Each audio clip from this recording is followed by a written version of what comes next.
Vam agafar el tren fins a Sabadell per fer la falconada.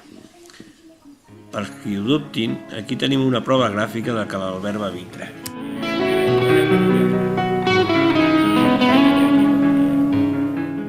A la sortida de Sabadell vam agafar unes pistes que ens durien fins a Sentmenat. En aquest tram van trobar moltes motos cabrones. En aquest punt hi havia un waypoint que marcava una ruta alternativa per anar a Sentmenat. Dos membres del grup van continuar el track original i per sort ens vam trobar tots a les portes del bar per poder esmorzar.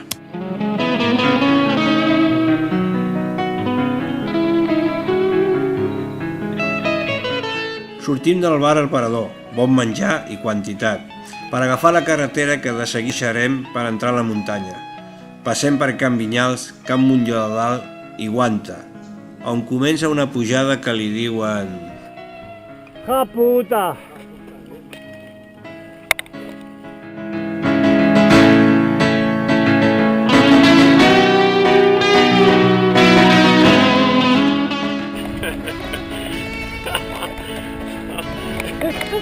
Ay, qué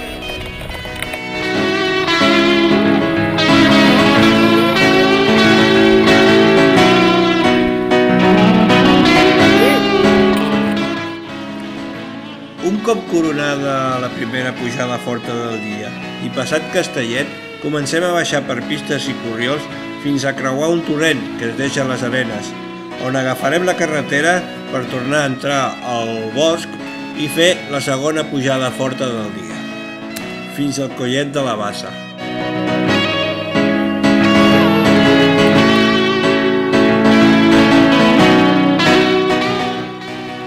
Prova gràfica de que l'Albert va vindre.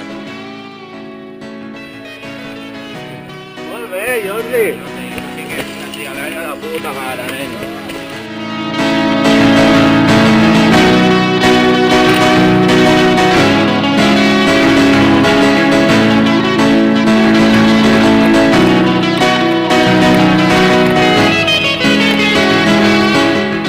A partir de la segona pujada forta del dia, anem per pistes i senders que són de puja baixa, fins a arribar a Castellet, per on entrem a la llera del riu Ripoll, que ens durà a Ripollet, creuant el pont que ens porta a Cerdanyola.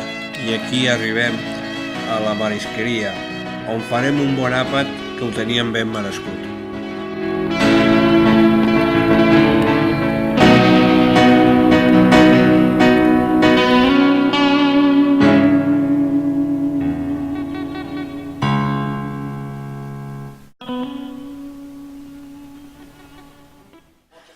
Sortim de la marisqueria per agafar la pista que es portarà a Can Catà. Coll de la Ventosa, baixem Brosos i ja hem arribat a Barcelona.